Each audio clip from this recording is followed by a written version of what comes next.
So welcome everyone. I'm really delighted to welcome everyone to this seminar that's co-organized by just doing some Zoom muting, there we go.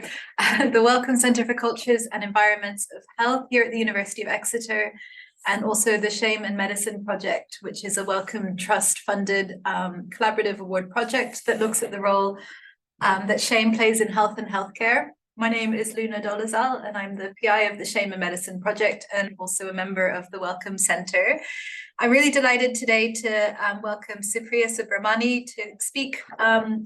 Supriya is based at the University of Sydney, but we've been collaborating for a few years.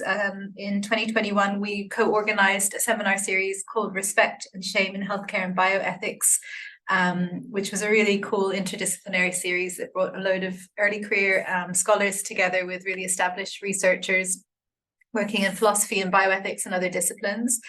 And we, off the back of that, edited a special issue together. And at that time, Supriya was based in Zurich, but now she's moved to Sydney, where she's a lecturer in Sydney Health Ethics at the University of Sydney. And her research looks at the intersection of emotions, healthcare ethics, and behavior using qualitative methodologies to explore the moral subjectivities of individuals. So her ongoing projects are concerned with emotions, moral epistemology, and everyday interactions, and how these influence one's moral self, how power is negotiated and challenged by individuals, especially patients and immigrants, in interpersonal interactions and institutions, particularly in healthcare spaces.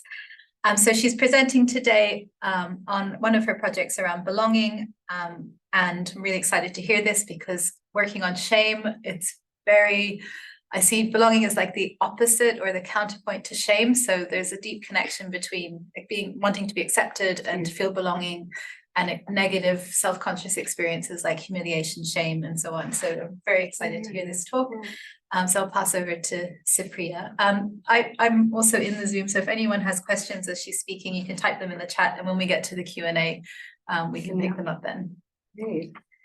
Thank you so much, Luna. And this has been really great. First of all, Exeter has been so nice and cozy in many ways, and I really wanted to be in this space when we applied for some projects. But then I'm happy to be here and meet many here, and then of course online. And I see some of them are from Sydney too, so thanks for being up. But yeah, so just to quickly give you, before I start talking about based on my script, because I tend to go on a lot of tangents very often, so I'm trying to keep the script always ready. But for people who are online, I'm sorry I'm unable to see this because they're in the group, so I'll try my best to keep doing back and forth. Yeah, that's it. You can, if you... Then people can see you online, yeah. Okay, this is great. So yeah, just to make sure that I know it's very disembodied in many ways, but still. It does say my name, but it is. Yeah. Thanks. Yeah. And should we do anything else? No, right? No, okay, just great. Yeah. So this paper is one of the second paper which I've been working on based on the project which I did in Zurich during my postdoctoral research project, where it was on, I basically had a question based on my PhD work where I was looking at what it means to feel disrespected, because during my PhD work, I was looking at the micro inequities, the subtle ways how people feel disrespected in everyday encounters within the hospital settings. And then when I moved to Zurich as a temporary migrant, because I had a short contract of 6 months, of course, as a postdoc for a while, and I started experiencing some of the public hate incidents and situations, and also that led to a lot of different conversations because I was much more attuned to the kind of micro inequities as I experienced all my life. Because of who I am in a way, in India, I'm identifying myself as like, it's backward community where I'm from hill tribe person. So the discrimination of caste is very central in the ways you have the intersection of gender and class, different conversations. So given this personal interest and my experience, but at the same time, when I started researching on micro inequities, that is little acts of disrespect, started looking at the experiences in Zurich, and I realized there's much more to understand what happens when there's a cross-cultural settings, especially within the healthcare spaces, or not necessarily always in the healthcare space. Because in India, when I was doing my PhD, I was looking at hospital settings. I did ethnographic research in private hospital and public hospital. In Zurich, I did not have access to hospital settings, but at the same time, I realized I need much more a different conversation. So I use meetup groups. So I'm happy to share more about the methodology. I use cooking as one of my methodology and walking as another aspect for different reasons. It was also COVID and so-called post-COVID at different stages. So there's a lot more to talk and unpack within methodological discourse itself.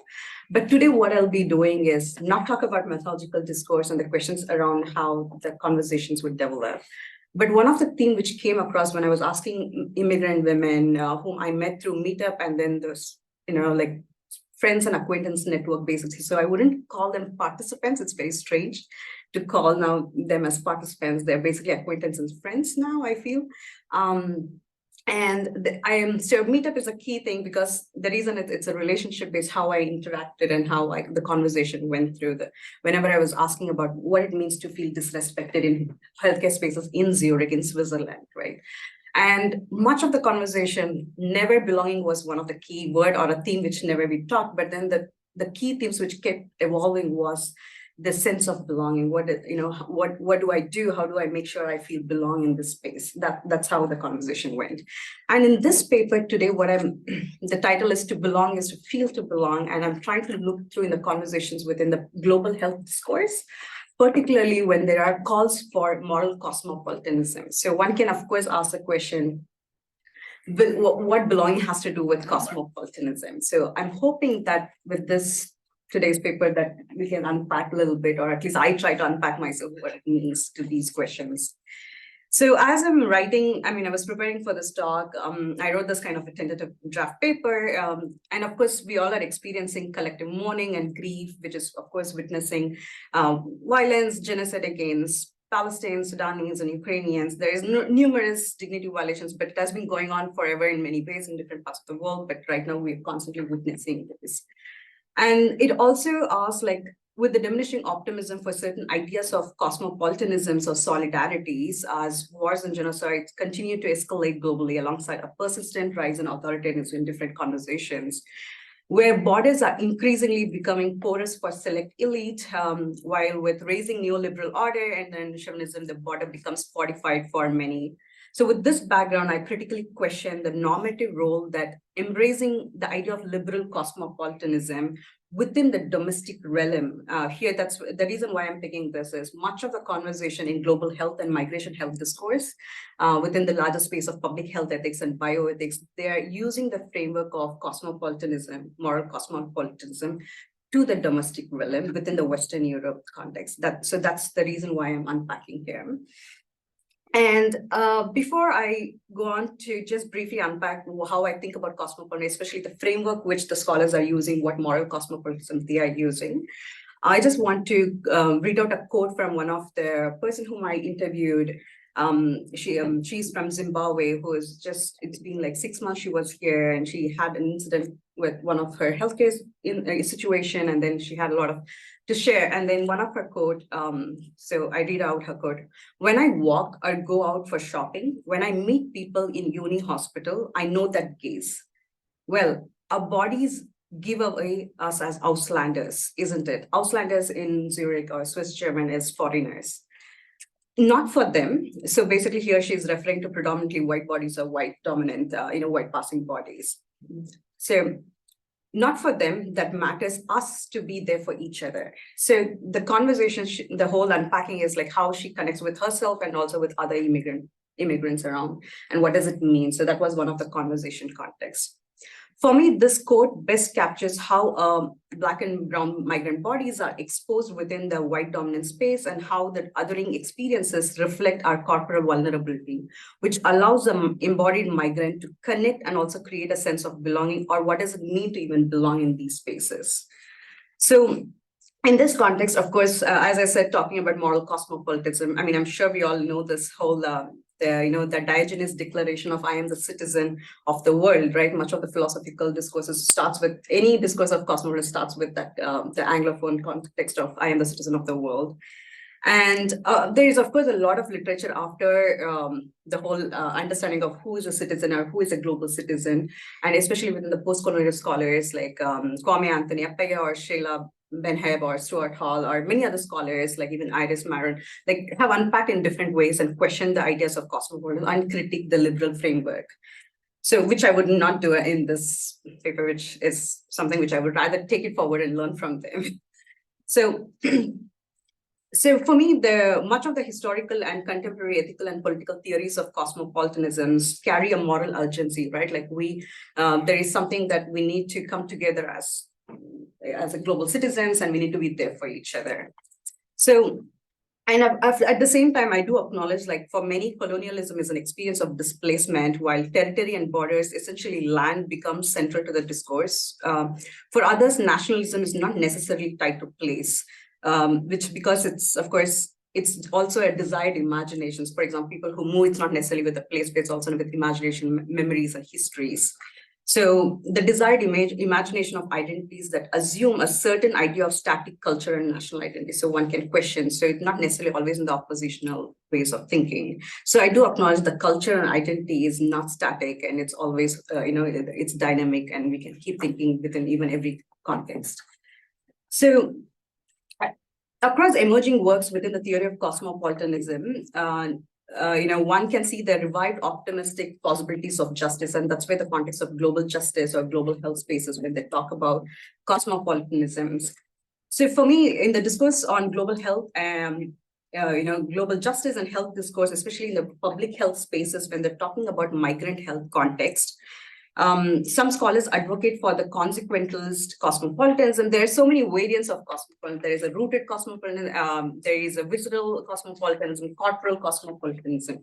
So again, I don't want to go in those questions of how each one differentiates, but then much of the liberal conversation of cosmopolitanism basically tries to acknowledge that we all are moral equals. That's what basically a moral cosmopolitanism is, where Martha Nussbaum is very famous for the conversation and also to the critic of this idea of liberal cosmopolitanism, because you're expecting people to leave the national identities or any identities at the doorstep and then to be a global citizen. And that's what the moral equality is. So I would see this, of course, as a part of a detached way of looking at cosmopolitanisms and who becomes a cosmopolitans there. And within the global health discourse, in bioethics disciplines, we are very aware that, whenever we see the calls for cosmopolitanism, the invoking of why we need to be a cosmopolitans, there is this, I'm sure you have already come across us at WHO's images or with any kind of, which I would say like poverty porn, like in a way of Black and brown bodies become the evident to connect with, there is a distant poor others or Black and brown bodies whom we need to feel their pain. And that's one of the key understanding which I would learn from Sarah Ahmed's work, which when we think about critiquing the ideas of cosmopolitans. So within the discipline of bioethics, a call for cosmopolitanism has been invoked to strengthen the normative foundations of healthcare for non-citizens. And that is usually talking from undocumented migrants, asylum seekers, refugees, and temporary workers.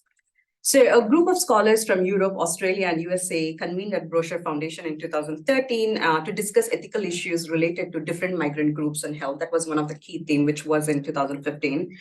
And across the papers, the focus was on addressing questions inspired by Professor Henry Hsu, which compares two men, basically. So they're talking in the context of migration health. And this is a key questions which they're trying to ask across these, the papers. Benny, who is relatively wealthy, and Al, who is deprived of the most basic rights and goods. Hsu poses the question, why should Benny, who shares neither culture nor any institutions with Al, have a duty to protect and fulfill his rights? The authors in their papers across all the special issue and then part of the Brochure Foundation discussions, the key questions they were asking is, why do we owe duties to strangers? Why should these duties, what should these duties look like? So the key conversations around was, why do we owe duties to strangers? And this is where my kind of critique and where my kind of question is coming to, and I'm trying to engage with these questions.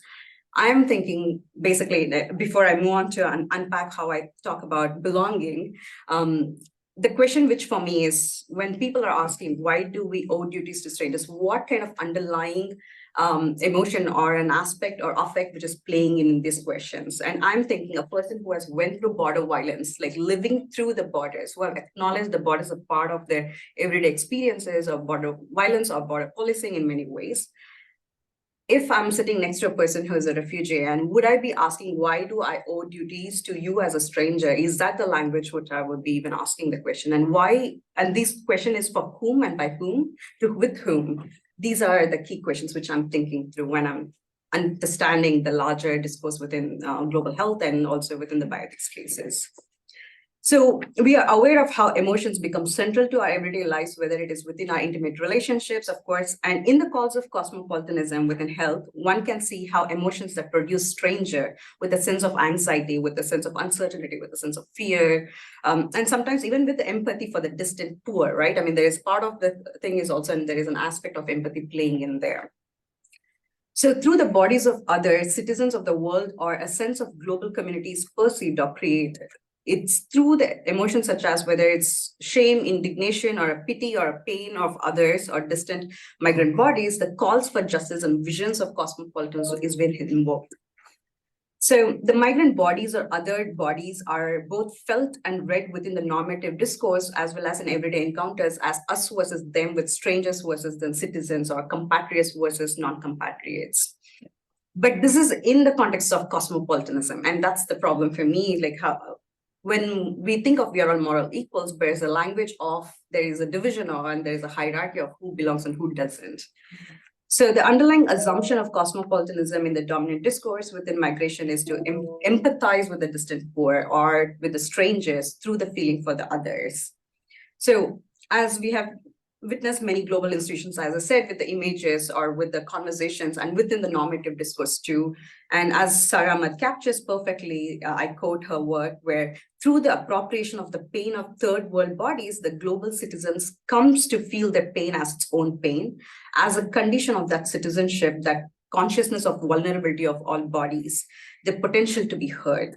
So in other words, through appropriating the pain of others, the subject feels itself to be a global subject. And that's when the cause of cosmopolitanism has been invoked. And for me, the vision of cosmopolitanism within the larger discourse within global health and bioethics or public health, especially public health ethics spaces, is, the global citizen is expected to be a detached and disembodied, away from the local origins and groups membership to be morally good. But how do we as humans, of course, we relate to each other in everyday ways, right? I mean, and also for around us, how do we make ourselves belong to a place or forge relationships in our everyday context?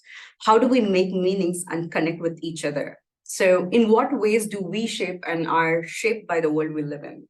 So for me, answering these questions and thinking through whom I'm engaging with and why these questions are key central, I'm realizing, or I'm thinking about, the reason is the emotions or embodiment is not the key central aspects in these discourses. And what does it mean for migrant women whom I have interviewed and when I myself, conversations in our everyday life, when the othered experience or othering experience has been every day in and out of experiences, what it makes us to realize for ourselves, and what does it mean for our sense of moral identity and moral self? And these are the questions which I started pondering on.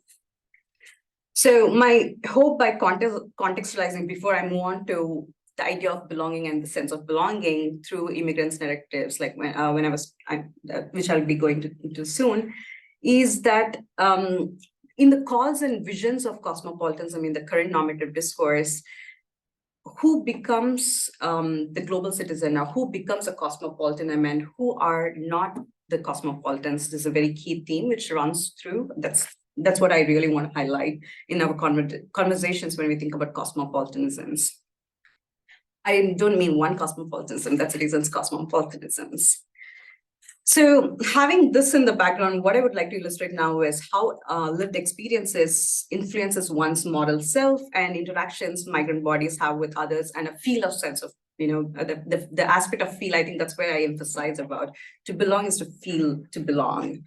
So this is based on my recent paper, which I hope I will soon get it out. I mean, but anyway, the rich narratives I think I don't have much time to unpack, but I would only capture some of the experiences and also narratives from whom I interviewed and who I engaged with, to unpack just what it means and how people experience the idea of belonging as in the intersubjective context. So most of the conversations, when I talked about disrespect, much of the conversation was revolving around othering experiences. And today I'm not going to talk about what is othering. I'm taking it forward that othering experiences, or I'm sure many of you are aware of, is like anyone or any situations or attitude or behaviors or experiences where you feel like you are disrespected or disregarded, and it targets one's self-respect. At least that's how I would understand and how I engage with those literature. So whenever the conversation is around belonging, the background context which I want to say is it's always in the context of what it means not to belong. That's the othering experiences. So as I said, I never asked a question about belonging in these discourses. That belonging came as a key theme. And among the common threads I focused on here in this unpacking is about the practice of belonging is practice of care and practices of respect. It's kind of recognition is where the conversation started. So for example, migrant women I met frequently use a language of care, respect, and love in relation to oneself and others.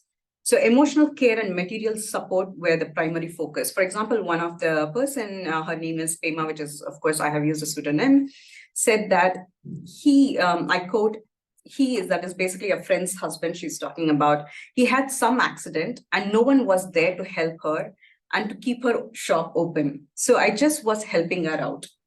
We know how it would help us. So here she's already acknowledging, because she's talking to me as a migrant woman who knows that, you know, how we don't have others to take care. We don't have a support network or social network. So we are trying to be there for each other by me taking help and giving when the her husband was not, you know, aware, and then we need to take care of a shop.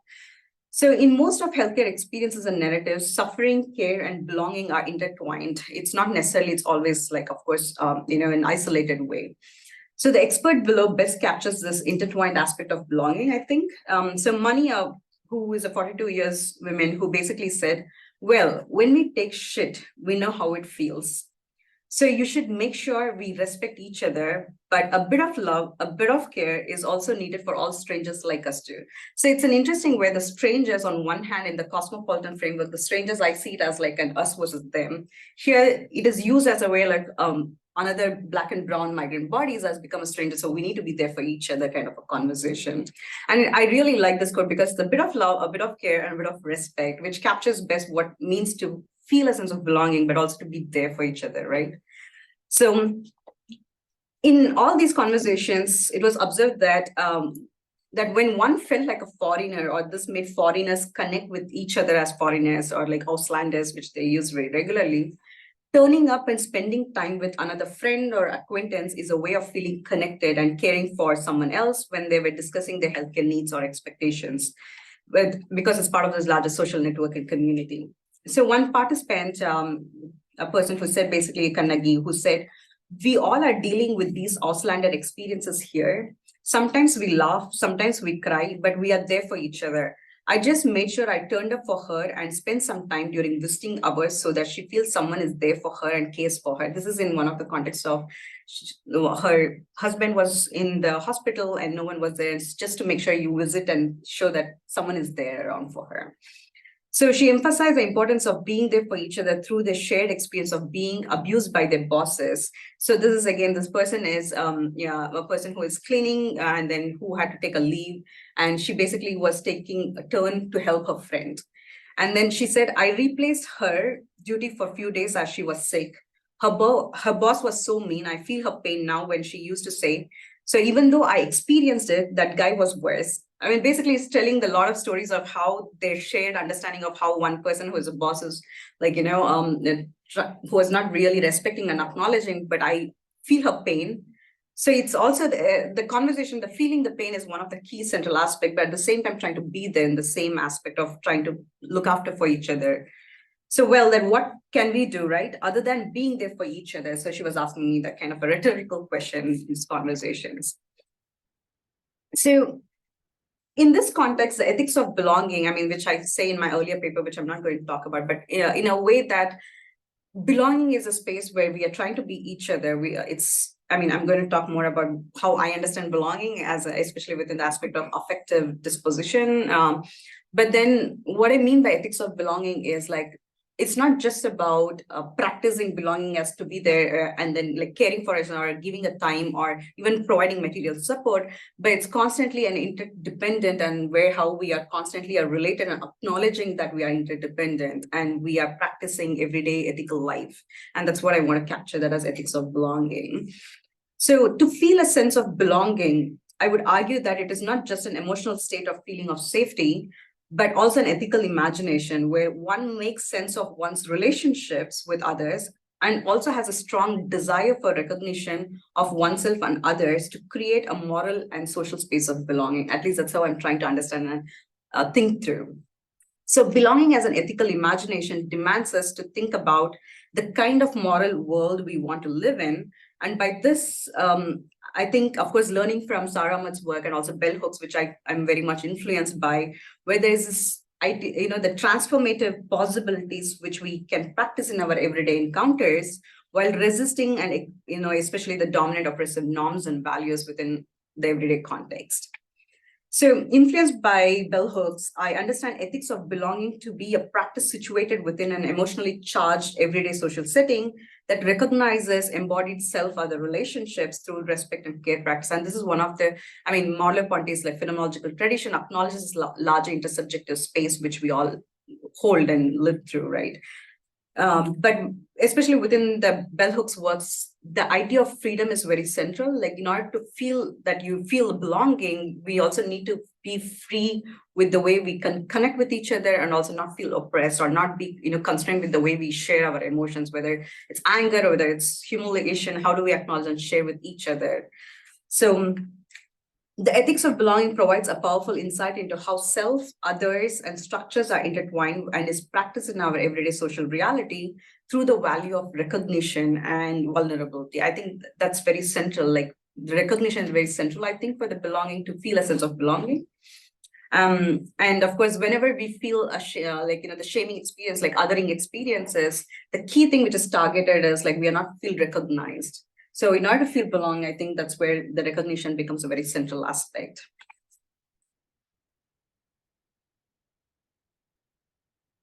So in order to best capture how in an everyday context, how we in the intersubjective space, how the belonging practices are understood, or at least how I understand belonging practice are practiced.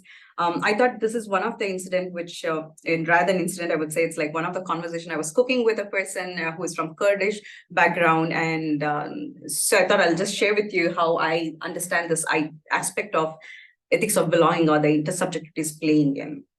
So to best capture how embodied encounters which are intersubjective space shed light into constructing moral knowledge, I thought I'll just share this. So Shima is, she identifies herself as Kurdish ethnicity, and she's a cisgendered woman in her mid-30s who was a first-generation migrant and also was working as a part-time waitress in restaurants. So so basically I had long back and forth of conversation, and one day I invited her to my place. So when I went to pick her up, she was beautifully dressed with boots and had a flower pot with her. We basically greeted each other, and I brought her to my home, and I walked into my living room cum kitchen, which was very small studio, basically, as opposed to what you could have, right? So it's just you walk in, and then there is a kitchen, but also it's a living tiny space. And I just changed it to my home slipper. She seemed to notice I changed my slipper and asked me if I want her to remove her boots. I said, don't worry, you can come in with the boots. But then she removed her boots and said, I don't want to disrespect your values, she said. So it's a perceived understanding I'm coming from Indian background, and she thought like me wearing slippers or to remove the boots is something to respect, right? And that's an understanding. And I insisted that it's no issue at all. But then this, the quotation, like basically, I don't want to disrespect your values. When I started interviewing and when we started recording, it kept coming back again and again. And later we continued with our conversations over cooking dosa and chicken curry, which I really like. As conversations moved along, we were sharing our ideas, perspectives of home and what it means to feel at home and cooking. And we feel about, of course, food is another central aspect, right? And that's the reason cooking is itself an interesting space of how we can unpack and to connect. That's another whole talk, I feel. But anyway, so after having lunch, I started my audio recording with a permission for the study. When I was asking her about her experience as a migrant in Zurich, Shima moved to conversations around how we relate to each other or not sometimes when we encounter people from other cultures. She referred many times why she feels so strongly about respecting others. She said, many people here see me differently. I have been living here since when I was 14 years old. Even though I'm a Swiss citizen now, they see me as Auslander, that is a foreigner. You know, I speak Swiss German, but still, when I go to shop or meet office people, they talk as if they don't understand me. Talk to me with, I mean, she was completely disturbed when she was saying, like, her voice was breaking down. They talk to me as an outsider. Anyway, I'm conscious of others' cultures, so I want to make sure I don't disrespect yours. So I removed my boots, even though I'm not very comfortable with it. And she later, when she removed her boots, she later showed me her right feet where two of her toes were amputated. So she shared with me how after a fire accident, she had to amputate her two toes, and elaborated on her healthcare experiences and her recent incident with Swiss healthcare professional to understand like how people were disrespecting her, especially with one of the healthcare professional, and elaborated on how her needs were not respected and they did not acknowledge her presence over multiple appointments. So the reason why I share this is like the conversation, the way it unpacked. By zooming in on Shima's experience, what I've tried to understand is like I'm trying to connect. I illustrated like my own embodiment with hers, which shed light on the performance of identities and the cultural identities, and also how the body is rendered vulnerable in our everyday life, while also acknowledging that the moral and cultural space of our body selves. So in Seema's case, when she had her toe amputated and removed her boots to acknowledge or to even signal that to me that it's in my space, like she wants to remove, and because she perceived that, like it's my, part of the cultural understanding, she was vulnerable and signaling respect and recognition for the other. Here is only me as another migrant other, right?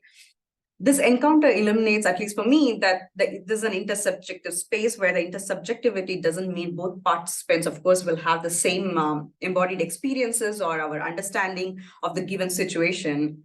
So, of course, following the Molapani's work, each participant or the way we think with other body selves and interprets each other constantly of the ideas of self and other.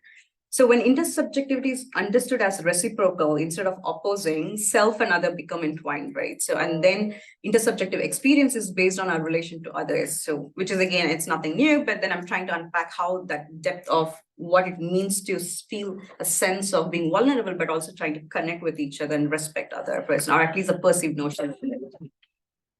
So with this context, again, like trying to zoom in of how the belonging experience or the aspect of connecting with each other is playing out. I'm now thinking about the question of belonging. How do I understand belonging within this context? So for me, to understanding belonging and how one practices, one needs to attend to the intersections of emotions, affect, and the body. I mean, the different dispositions we carry on. So to belong is to feel something, right? And it's of course a particular sense of being recognized, and that's the unpacking which I want. I mean, there's so much of belonging is such a multidimensional concept, so much of interpretations, so much of iterative understanding which one can have. So I'm trying to take or learn from the scholars who, of course, Yuval-Davis have talked about or situated ideas of politics of belonging, and of course, Bell Hooks talks about culture of belonging, where the idea of the home or when you feel at home is through the freedom and also to connect with each other and connecting with the larger community. That's a central understanding of belonging. So when I'm thinking about belonging, here it is, of course, an affective state which exists at the intersection of both the personal and also the political, and I think it's also both emotional and the social aspect which plays in. So, of course, I'm sure many of you here already are much more experts with the emotions and affects, how it works out. And I draw on learning from Sarah Ahmed's how emotions are not just possessions housed within individuals or objects, of course. So emotions are, of course, not merely a possessions of I or we, rather they are means through which we engage with objects and others, and creating and defining boundaries, and especially with the selves, the ideas of I versus, or not necessarily versus I and we. So by virtue of, I don't think emotion in a dichotomous way of looking from just cognitive versus or the bodily aspects. It's together. So our emotions can provide us with knowledge about significant aspects of the world, showing what matters to us and how things are going. I think whenever there's an othering experience, when you feel like in the shaming experience is happening, or when you feel humiliated, or whenever we feel that I don't feel like I belong here, I think it's signaling something that it matters to us, that belonging matters. I think that's something, it's a disposition I feel, which is like long lasting, and any emotions which plays in at that moment, it can trigger an aspect of whether I belong or not. So to be in touch with our feelings is thus to be cognizant of the features of the world to which these feelings are responsive. And emotions are, of course, epistemically indispensable because our affective experiences are more of access to significant way of connecting with each other and to the larger context we are living in through. And of course, emotions are embodied affective recognition. So that's where the recognition aspect is very central. And I think, and to account for the qualitative feeling of belonging or non-belonging, we must realize that the felt sense is something that is directing someone. For example, for a long time, if I'm staying in Zurich for some time, and then you constantly feel a sense of, I don't belong here, then what does it mean? What is it signaling? And basically, I feel like it's more about something you're desiring for. And what you're desiring is much more of a question of how to feel recognized, and how do you create a sense of belonging that directs us to move, or at least propels us to move forward, to create a sense of community, I feel. So when I basically mean, like when I say to belong is to feel to belong, I understand that feelings, that is affect and emotions, which help us understand about ourselves, about the way we want to relate to ourselves and our surroundings. And that is very central to the way we think about fostering the sense of community, especially whether it's in healthcare spaces. I mean, I think I'm talking much more in the larger, broader community conversations here. And of course, I think I don't have it. Okay. So now the question is, having this understood of what moral cosmopolitanism, the larger liberal framework of in the global health discourse, much of the discourse is detached and disembodied context. And then I'm like basically trying, people who are immigrants are much of all of us, I feel like we are never detached and disembodied in our everyday conversations or when we think about the world we live in. And what does it mean to the larger migration health discourse? That means the moment we need to talk about people who are migrants in this case, already are practicing cosmopolitanism, already trying to navigate and negotiate the spaces to connect with each other, being there for each other. But at the same time, it also shows the larger structural injustice. And that's where the conversations for me goes back to the larger public health ethics discourse, which do not acknowledge the structural injustice and oppressive structures, where much of the conversations, of course, the scholars by Powers and Faden within bioethics, or Verena Wild and Gillian Broke, who's a political philosopher, they all talk about structural injustice, but in a very detached way, where the emotions and embodied injustice never comes in the picture at all.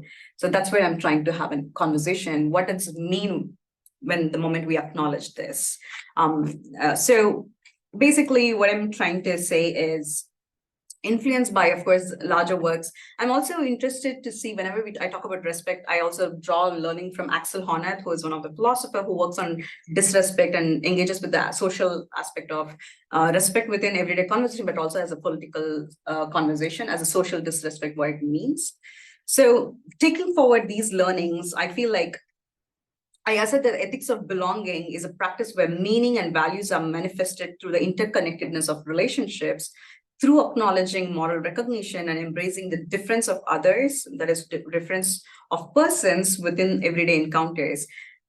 Much of the discourse on liberal cosmopolitanisms, even global health and public health, this discourse, they want us to be equal, right? The moral equality is what we need. So you need to give away the migration status, give away the national identities to be a cosmopolitan. But then what I've learned from the belonging from immigrant women, or the acknowledging emotions and embodiment, is actually by acknowledging the difference, the politics of difference, where it plays in. And then we need to acknowledge what it means our everyday life, and the nuances and the different embodied experiences matters, and why it matters. So So I argue that the moral normativity, I mean, I know it's a very dense concept in itself, like much of the normativity conversations, so theorize and abstract, theorization, which I feel like I'm not holding it true. And then I feel like, I feel it's a moral normativity in everyday encounters is a practice, it's an expectation, and it's a value that is indeed just which is maintained through mutual recognition. And that's what the sense of belonging feels. And I feel that's how we need to think through acknowledging in the migration health context. So in the initial, like the opening quote, like I said about, Grace, who is from Zimbabwe, it illustrates how migrant bodies are exposed within the white dominant space and how othering experiences represent the larger vulnerability, allowing the embodied experiences of migrants to connect and also to desire to belong. So rather than thinking, much of the migration policies in Western Europe, at least in Switzerland, looks through the ideas of integration. But then the integration is already like trying to think of an idea of homogenizing, right? Like you bringing, and then much of the migration health policies within the hospital settings is about a language barriers. The first thing is like fix the language, right? I mean, make sure interpreter services provided. And then the next is a cultural competency argument. And other than that, there's nothing much more discussion is happening. And then I think that's where we need to go beyond this idea of integration or just looking at a certain understanding of a culture of brown and black bodies within these spaces, especially within, I think here in Switzerland context. And extending my previous work on respect for persons and drawing on the work of recognition, what I was trying to say is the othering experiences or the disrespect, which permeates not only interpersonal relationships, but also the broader societal framework affecting how individuals are recognized or more accurately misrecognized as person. And in this context, the embodied visceral body politics, which plays in and out in everyday encounters with migrants. So maybe I'll pass it up and we can have a conversation, I think. So when we look at migration health, drawing attention to migrant voices illustrate the intersections of national identity, race, class, gender, and sexuality, and how migrant social and political positioning regulates everyday lives. So it's not about detached and disembodied way, it's more about actually putting Black into and trying that as a central focus. So when diverse intersectional voices and experience of migrants become the center, not the margins, the problems migrants face are not viewed from the disembodied and detached ideas, but draw attention to the larger structural embodied injustice. So when emotions and body politics become central through the migrants' experiences, they become political agents who practice cosmopolitanism. So basically, I want to say that already migrants, many of them, we all are practicing cosmopolitanism in many ways in our everyday life. So we don't want the division of us versus them or the stranger as a person who needs to be rescued from a cosmopolitan, which is the larger normative discourse. So by understanding how one navigates and resists the system, we illustrate, I mean, at least I think, is how oppressive systems are structured and also shows us the possibilities of reimagining a just world.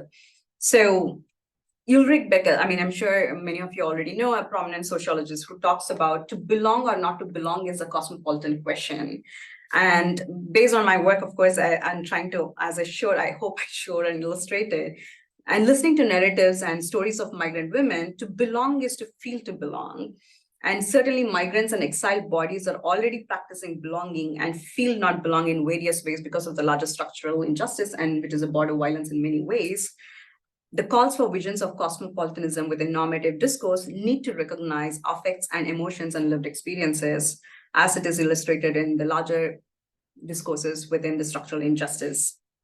So basically, I'm saying within the larger universal liberal framework of cosmopolitanisms, the moment we acknowledge affects and emotions, then we will not be talking from the idea of us versus them, then because it becomes interdependent and there is a larger intersubjective space which creates us to acknowledge how do we move forward with the community to create belonging.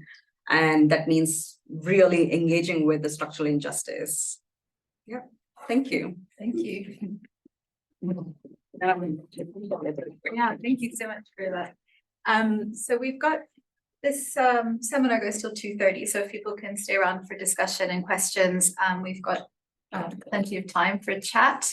So we can take questions from the room or from the online room. If you are online, you can raise your hand, and I'll also open the chat. So here's my mouse. There it is.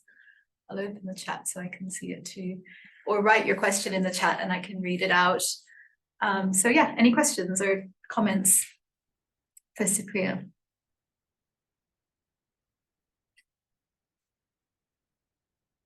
Fred's hand. Fred? Oh, sorry, Fred and Arthur. Yeah. Oh, Sorry, I saw you first because you were my right.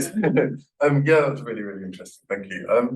I'm kind of wondering, can you imagine like a kind of, oh, I don't quite know what language to use, like a kind of a healthy, secure happiness, like without belonging. Like, so I sometimes, I've done stuff on student loneliness here, and lots of kind of people talking about like, oh, how can we instill a sense of belonging in our students? And I was kind of like, I mean, I was a student here. Well, they were only here for 3 years. I was probably in Exeter for about 8 years, 8, 9 years before I started to feel like I belonged here, you know. And it's kind of, I don't know whether you can foster a sense of someone being somewhere where they might not belong or might not feel like they belong, but still have some of those like not belonging but still feeling good. Yeah, if that makes sense. Yeah, I think I mean, basically I'm just trying to understand the question and make sure I'm getting it right. So whatever I do, like you still might feel you don't belong, let's say, and how do they make sure the person would feel like a belonging? I mean, is that the question? Did I get it right? Or like what, but also like what happens when you don't even aspire to belong somewhere anymore and try and live like a healthy, happy life without it. Right. Or is that possible? Right. I don't know about the later question, but what I would think about when you're constantly experiencing discrimination, when you're constantly experiencing you don't belong, that is basically your other. I mean, that's the reason whenever I think about belonging, for me, it's the background, the othering experience is very central. Because when you're constantly seeing that you're for example, in many of the experiences when they shared, like many of the migrant women, and I witnessed personally and I experienced in different ways. Like I was running in the woods one day. There's so many instances, but one of the running in the Switzerland. I used to run there. The first at Zurich, like I was in the woods. And then basically the couple of incidents, and one of the thing which I still remember is like I had my headphone and I started running. I was running there, and then like I heard a noise like saying that stop, like that. I'm like, and then I was not sure whether it's for me or anything. Like I just turned and I remember it was something else in German which I didn't understand clearly. Language, of course, plays such an important role. The person is, I said Grüezi. That person said Grüezi, it's hello in Swiss German, at least where it was like saying. And then I said, yeah. And for me, Grüezi was not automatic because it was a very new place. I have lived all my life in India, and automatically Grüezi would not come as my natural instinct, but I just nodded. And then you people, you know, that was the immediate next comment, right? And basically making me, then whenever next day I want to go and run, I'm always hyper aware, like what should I do? So and this is like just an example, and there's so many 101 stories I have listened from many immigrant women who basically said people are on the train, and I have witnessed when people sit next to you, people, especially on people from Africa, black bodies, like people just get up. And this is like many people had 100 ways of telling these stories of witnessing or experiencing other in the public spaces or in the university or within the office or workplaces. So for me, the question of belonging always is about recognition. At least that's what I'm trying to unpack. When you constantly feel othered, you constantly feel you don't belong anymore here. And that's where, and then of course, the idea of happiness, that's a big question. I don't know. I mean, for me, as a person myself, of course, and or the way that I theorize things, I think being part of a community is very central to feel like belonging. And it's not just the structures and the system should facilitate us towards, like, basically there should not be structural violence, there should not be discrimination. So we need to reduce, and that's a reason the belonging would, we can foster or cultivate, I would feel. But as a person, I can still feel I don't belong because I don't like, and my a sense of community is not here, right? I mean, let's say, but then it's also a kind of a reciprocal responsibility, but I can't impose on someone to feel you need to belong, of course. But I think we need to create a space where everyone have an opportunity to feel that one can want to belong. At least that's how I would understand. Did I? Yeah, no. I think there's a comment in the chat that kind of follows from this, which is not belonging, but still striving to feel good? That's a great question. More like reconciling to reality where belonging is not possible. I think that's what I feel like when we talk about othering experiences. I mean, so I think me having been uprooted constantly, having lived in India, being an outsider constantly within India. So it's not just with a country, it's not just with one place, right? I mean, you can be having a cultural recognition or part of identity in a way which is similar, which would not be the case. So everywhere I go, I mean, I feel like I don't belong. And then there are moments where I feel like I belong everywhere for a very different, strange reasons. But then when the structural injustice for different reasons, you pick and choose a fight, and then you get comfortable with the fight you want to. And then I think for me, I'm in a current space, maybe this is not to do with just theorization itself, but as a way of like how do I make sure I feel belong in a space? And I think Lorgia Garcia Pena is one of the amazing scholars who wrote a book around community as rebellion. And I think to feel belong is to be part of a community. And that's what, again, the learnings of much of Bell Hooks' work, again, which I'm influenced by. And I think, how do we create a sense of belonging, and how do we do and be part of a community and what it means? Because it's a lot of emotional labor. And to connect with oneself and to connect with another, and at least one to solid friends and relationships and to feel a community is really a big task when you're constantly being uprooted or when you constantly feel discriminated in a structure. So I'm not sure whether I can answer that, but this is how I feel. Yeah. Arthur, do you want to ask yours, and then we'll go to the next chat question? Yeah, I thank you for a great paper. I wondered whether you wanted to talk a little bit about hospitality, right? Because obviously literature on cosmopolitanism does have the kind of Diogenes Stoic tradition, but then it's also got this Kantian dimension, right? On the kind of Kant's questions in Towards Perpetual Peace. Exactly. On the idea that a cosmopolitan ethic will aspire towards a form of hospitality, right? Yeah. And what the requirements are of hospitality, and then Derrida obviously talks about the ways in which there's a kind of absolute impossible claim in the hospitality of cosmopolitanism. And I suppose working within that tradition, so I'm sort of trading on the fact that we've had these conversations before. So that I wonder whether there's a kind of perverse way of thinking about your encounter in the woods, which obviously is deeply stressful and unpleasant. I'm sorry about that. Where you threaten that person's sense of belonging and perversely actually accepting threats to our sense of belonging might be in fact good things. Interesting. That in fact part of what makes hospitality is a kind of cession of our feeling of belonging, which is not, I think, counter to the forms of belonging that are formed within precarious communities, as you're talking about. And I suppose precarity is something that I also wanted to wonder whether you wanted to maybe tease out as like, but nevertheless, this idea that a kind of absolute claim to belonging may be as much a problem as it is a potential salve or solution. Interesting. I think, before thinking about the second, the conversation which you took on the precarity or the uncertainty or how we can think through, I think I was reading a lot around Kantian notion. Of course, much of the work around moral cosmopolitanism, especially within the larger Anglophone literature, is Kantian.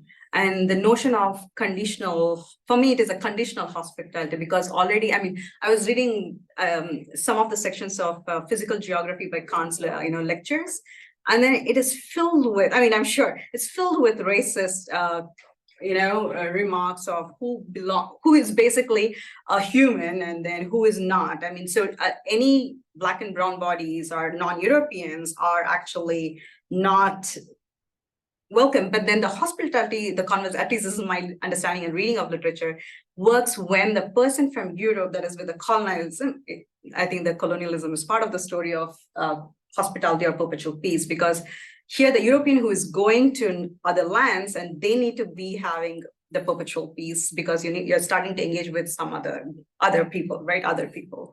So of course there is this unpacking needs the racial colonial logic, which is playing in understanding of who would be welcomed and who is not.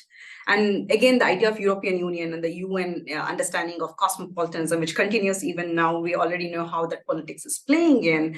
And for me, I think the larger understanding of the integration policies in migration within Western Europe, or even I think in UK too, is very much a kind of spillover or like continuation of Kantian notion of hospitality or the perpetual peace. Like you have a kind of a group of people you're welcome, you can come and stay, but so far you work the way we are, right? I mean, that's the homogenized idea of thinking through, and it benefits the community where you live, but then you need to make sure you're not exotic other, or you're not behaving the way we're not expecting you to. And for me, that I think again, that's the fundamental question about what is culture, how do we understand culture? I think the idea of borders again plays a significant role, like how borders becomes and who can move around the movement, right? I mean, the idea of who are allowed to move and who are welcome as guests in these contexts, in the conversations. And I think, again, belonging can also be part of this conversation within the Kantian notion, where you can belong. So far, the larger systems works, for example, the trade agreements between different countries, so which already functions in that ways. But then for me, the later question which you asked is very interesting, I think it's to do with how others, for example, let's say the citizens of the country feel threatened by the other body and who feels uncomfortable. Now, who is getting comfortable here? Is that did I get it the right question, or is something more there? Yeah, I suppose it's also this kind of sense that we know that the so-called indigenous emphasize the so-called, right? But the so-called indigenous person feels like they belong. Right. And that feeling of belonging is a kind of absence, I guess, an absence of care about where they belong. Right. Which the person who comes into a space doesn't have that absence of care about where they belong. Right. But as soon as the person who comes from outside comes into that space, what they call or summon up to the person who thinks of themselves as belonging, right, but in a kind of unexamined way, suddenly they have to examine the terms of their belonging, and that threatens then the comfort of that belonging. Yeah, no, I think in the context of, I mean, again, it's been just a year I'm in Australia, and the context of belonging is of course a fraught one for different reasons, which you exactly pointed out for this, right? I mean, for me, again, looking at the tension with belonging, the land is very central for indigenous communities. And when there's a history of the settler colonial, the practices and the policies where there's a lot of structural injustice, which creates for the indigenous people, like who land is not anymore their land, let's say, right? And for them, and how people who are, let's say, settlers, and how we create home in a new place, right? I think that's a story of. But then acknowledging, again, this is me learning, at least still I'm on my learning journey of understanding indigenous communities, and not necessarily everyone is homogeneous again, when they talk about land conversation and self-determination conversation in respect to settlers, right? And I think the belonging for them is to acknowledge their recognition, I feel. And I think it's a recognition that when historical injustice and ongoing injustice is not recognized by the so-called state, which is the settler dominance space. I think that's, again, the recognition is where the challenge, and for me, the belonging can happen from both spaces, both indigenous communities and the settlers. But then so far, they don't reconcile the idea of the injustice. I don't think the belonging can happen. I don't know whether I answered, at least that's how I think through. Yeah, because the recognition is central, I feel, and at least in Australia, it does not happen. So, yeah. There's two questions in the chat, so I don't know if you can see them. The first one from Ross. Perhaps a related question is, what is the relationship between safety and belonging? Is it possible to feel safe if one does not belong? And then the next question from Lucia. Oh, there's more. Sorry, there's a few questions now. What are your thoughts on the rise of nationalist sentiment in various Western countries in recent years as a form of belongingness, driven by the notion of homogeneity is strength rather than diversity is strength, and what this means for global migrant diasporas? Maybe we'll start with those. Before I read one more, because we'll forget. So safety. So I think this is a very important conversation which keeps coming up. Like what it means to one person to feel at home, or like home is always with the idea of safety. And I think the idea of being secured and being safe is very often the conversation within belonging spaces.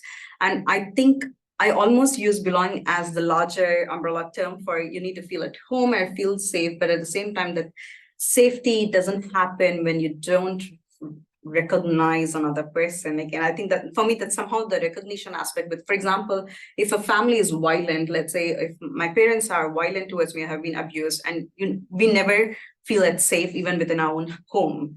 And that means we can never feel at least for me, that means you don't feel like you belong in that family, even though it's your family. So for me, the idea of safety is connected with how abuse and how safety is not provided within, whether it's family or within the larger society too. So it's connected, I feel. But then there is much of the scholarship within, I think, Yuval-Davis, and also Bell Hooks talks about safety, but it's much more emotional safety and looking away from like abuse, and especially from childhood trauma and how that unpacks too. But I've not much engaged with that here in my work though. Yeah. And what are your thoughts on the rise of nationalism? Oh my goodness. I mean, I just recently, this is one of the paper, and the starting of my paper, basically, as we are raising, in a context where there is a rising, not nationalist. I think for me, there is little difference between nationalism and then within fascist fundamentalist approach. For example, I can give an example of India in itself, like where there is a rising fascist attitude and authoritarian conversations. And I'm so glad, I mean, I'm not glad, but the current election, which helped us at least to feel that, okay, there is some resistance towards the conversations. But going back to your question about the nationalist sentiment. So, I mean, I think, for example, a person, I mean, for example, India in itself, again, I'm giving an example of India because that's what I'm trying to understand and connect to. India became India during the context of the resisting colonialism during the British period. It was never India. So, and nationalism was central to bring people together. And the slogan, or which we use even at least much of the school when I was upbringing, is unity is in our diversity and unity is our strength. We need to come together because there is the British. So there is this push. So nationalist agenda was not necessarily always an evil kind of a conversation. It's not necessarily goes against cosmopolitanisms too, because you can be a person who have a national identity or nationalist thoughts. But then I think the problem with the rising far right fundamentalist or fascist kind of conversations, I think that threatens the idea of a culture of, I think, which even you were talking about homogeneity, right? I think homogeneity is a problem. I mean, homogenizing is a problem, I feel. And of course, it threatens one, and especially for migrant diaspora. But at the same time, migrant diaspora is another conversations. I think not all migrants itself is heterogeneous, right? A person who is a refugee has a different story and history from a high-skilled labor. And especially most of the, I mean, I can think of like most of Indians whom I see abroad in UK or in Australia and US are usually upper caste Indians. So the migration policies of each of these developed countries already filters who are welcomed. And that means they also come with their own baggage of casteism or the certain ideas of culture. And then the diaspora communities again are not homogeneous. So what I want to basically say is when we talk about belonging, there is heterogeneous both within a country, right? I mean, when I meet another person, we already know we are different. We need to acknowledge this difference every day.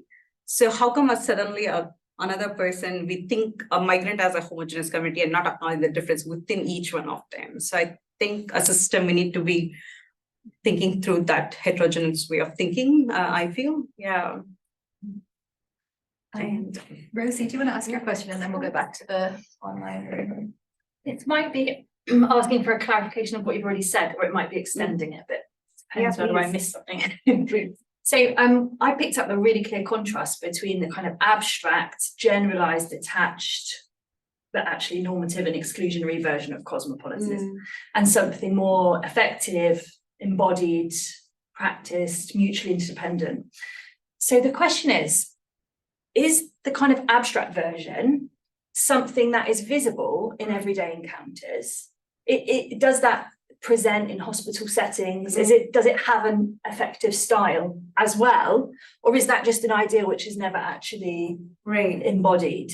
So that I can get the hang of how the two So I think when I give an example of interpreter service or cultural competency, I think that's an example. I would see it as like applying the larger abstract notion of let's fix the problem of migrant crisis. Let's fix the problem of culture. I mean, the idea of culture is also used in a very, especially in the hospital settings. I feel like people from these regions behave in these ways. So let's train and many times we know any kind of competencies would actually increase the stereotyping. I think that's a problem. So the way I would understand is like, if we acknowledge the nuances which comes with the embodied way of thinking through these experiences, and especially with the migrant experiences, we still look at the larger structural injustice, which helps us, which the cultural competency doesn't usually do, or at least that's what I think through. It's more like textbook exercise, again, with the language services, how it is provided, which is important. I'm not denying that, but that's not enough to feel, like when you constantly feel other. Even with the hospital settings, there's so many ways and experiences patients talk about how, because I'm wearing hijab, how I'm feeling, there's already a stereotyping place and how immediately the conversation goes, even though they may not even uphold those practices in their everyday practices. But that's for me, it's like, how come cultural competency conversations is happening only or invoked when in a migrant context? Because I think already countries are heterogeneous. I mean, Switzerland is so heterogeneous.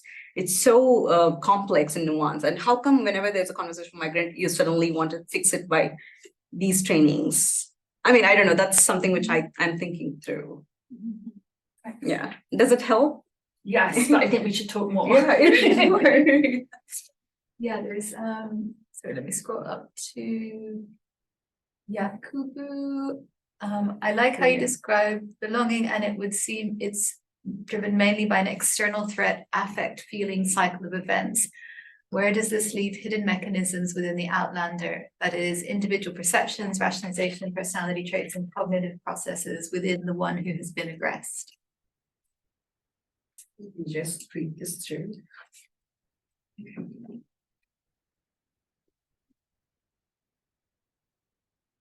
What do you mean outlander? You mean like outsider? Yakubu, do you want to? Outlander, okay.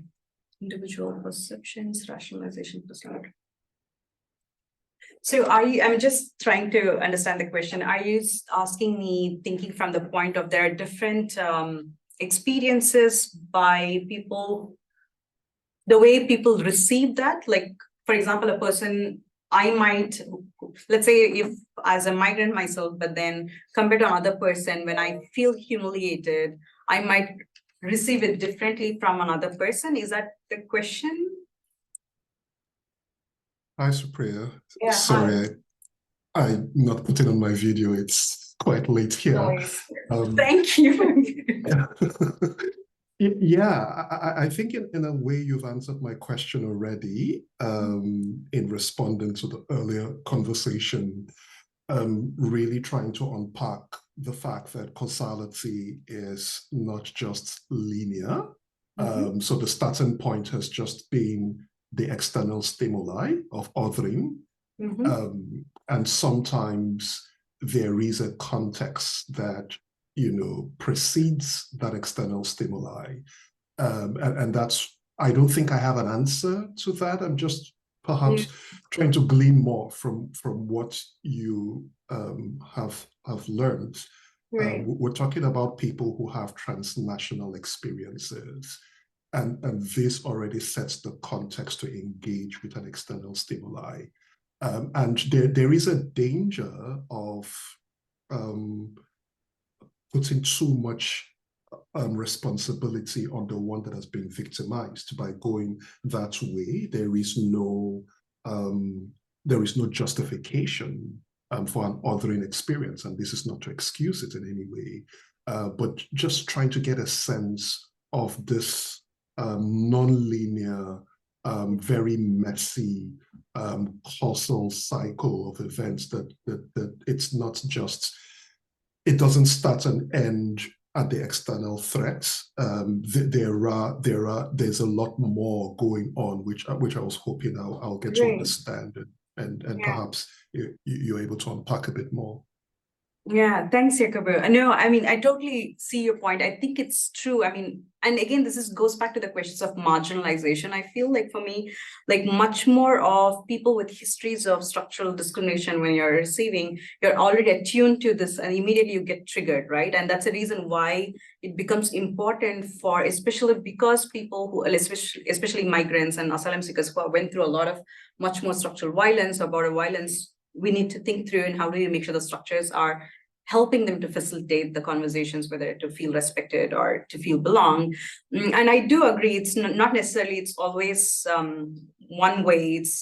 And also some people deal, like the temperament of each person would be very different, how they receive the experience of othering experiences. And that's a very fascinating moral psychology or social psychology study. I think one can think of how different people or different personality traits or different histories and migration trajectories can also influence how we experience othering, or at the same time, how we try to proactively take the steps to belong in a space too. I think that has a lot of intersections to play in. But yeah, I agree. Yeah. I'll ask a question.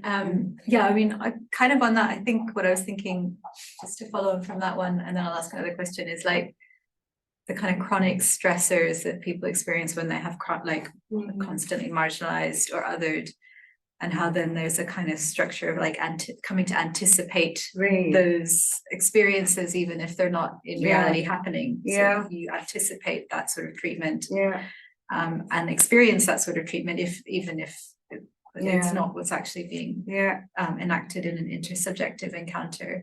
But my question is like, okay, coming back to healthcare, is like a few years ago, I applied for a research project around belonging, which wasn't funded, but part of that project was looking at the intersections of belonging and health. So like how experiences of not belonging can affect health outcomes in the negative direction. So poorer health outcomes for those who have experiences of not belonging. And it's obviously a really complex, multi-layered and nuanced kind of question, because they're very tangible ways, like not belonging, like healthcare workers don't speak your language, therefore you don't get healthcare. So that's one way that plays out. And another way could be the kind of chronic stressors or the weathering of feeling marginalized, discriminated against, experiencing racism that actually just erode your health physically. And I wondered if that was something you looked into with the project around migrant women and accessing healthcare, like the different ways it actually affected their outcomes.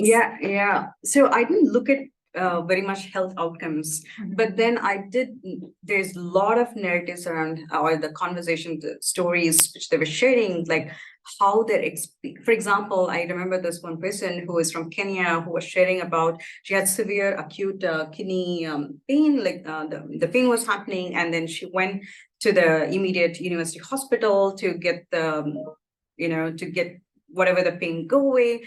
And basically they made her wait for almost like 6 hours.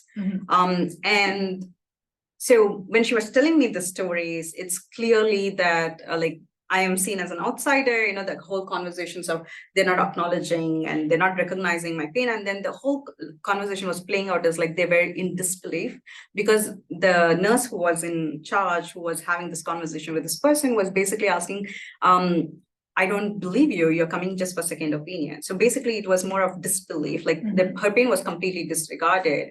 And then saying you're coming just for the sake of getting the healthcare system and getting the, the surgery or for second opinion. So constantly her pain was questioned. And at the same time, you're exploiting the system. So what happened is basically she left the university hospital. But then there's another story there with many of the, at least, again, I've not done any studies on this, but there's a lot of literature around many of the migrants go to emergency because they don't have a family physicians or the immediate encounter. So when they go to emergency, because of whatever the workload, usually the healthcare professionals don't want to deal with that particular context. So there's two different, one, the whole interactions of how the person who's engaging, but there's also the tragedy of not knowing how the system functions. And what happened is this person basically went to the pharmacy, got the painkiller by herself, by going to an immediate pharmacist, like, get me some painkiller because I'm really in back pain. And she didn't go back to the university, the hospital, basically the university hospital. And she said, I'm not going to be in this space. I'm not going to hospitals anymore. That of course, this effect of that whole incident can go like, I'm not going to these hospitals anymore.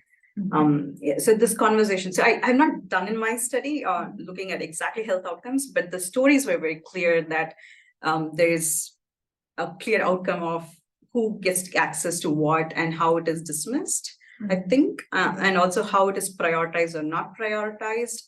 And of course, one is with women, gendered understanding also. I think one needs to understand not just ethnicity, and so it's of course intersectional in many ways. But it would be I'm sure there are so many studies around that with health outcomes.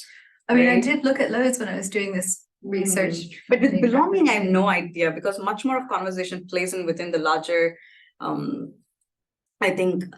the studies is done within the context of racial discrimination and then the larger structural injustice which it plays in. But belonging, and I'm curious when I looked at that literature, which was a few years ago, it was just because I'm a philosopher, so like the conceptual precision of what people understood by belonging, it was just all over the place. So sometimes it was like community belonging, family belonging, national belonging, ethnic belonging. So it was just such a muddy concept to try and pin to health outcomes. And so that was why it was kind of fascinating for me that people were trying to mobilize it in that concept, in that context, of like trying to link it to different forms of health participation. But it just was a bit like muddy. No, I think I look more of this othering experience to understand what it means for them to belong, but it's not again necessarily in the health, because I didn't do it in the hospital settings. So the conversation was much more with the larger family. Mental health was very key theme again coming in there. But that would be interesting. All right. There is one question. Yes. Just something, when you talked about safety and belonging, I guess it depends how you define safety and what are the parameters within that, because from my experience or from the research I've been doing as well, with refugees and migrants, even though you do feel safe, you're not necessarily going to be feeling like you belong. So like when we consider that as well, what is the framework we're looking at in terms of what is safety? It's just like different layers to that as well that gets unpacked. You can be very, very well safe, but not feel it. Whatever, I didn't look at the literature much around, but what I did look at is the theories of belonging, like Yuval-Davis or even Bell Hooks' works around emotional safety, not necessarily the physical safety, but it's still part of it, because you can't, divide that in a way. Maybe there's more to that as well. Like there's a physical safety, then emotional safety, and even though these two are covered, you can still feel that you do not belong. So that's what to me is just like a bit of. No, I agree. I do agree. Belonging. What does it mean to belong? That's a big question. I thought you were going to answer that question. I thought I did a brilliant job. It's a feeling, right? And then what does it mean to get the feeling? I think I'm trying to kind of basically trying to engage with going with recognition, because that the moment you don't feel recognized or you're disrespected, I think it threatens that you don't belong. But again, there is more to that story, definitely. I need to do more work and engage much more with. I think more philosophers' work may be helping, but at the same time, listening to more people's experiences would also give us how we all think through these questions.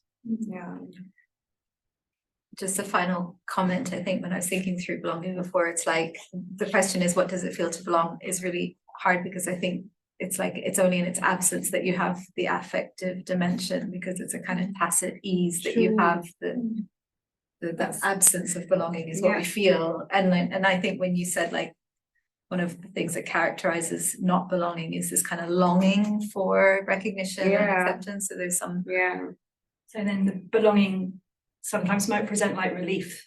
It's the relief of the negative affect.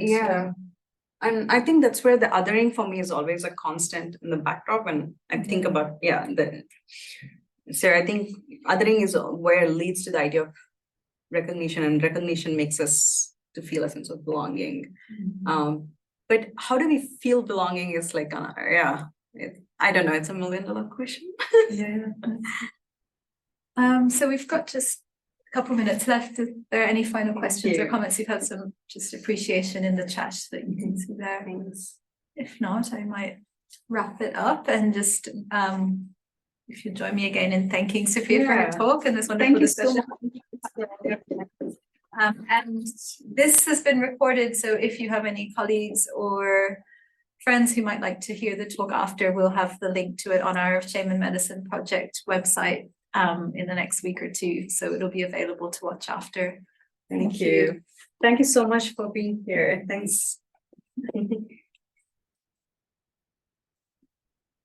you so much.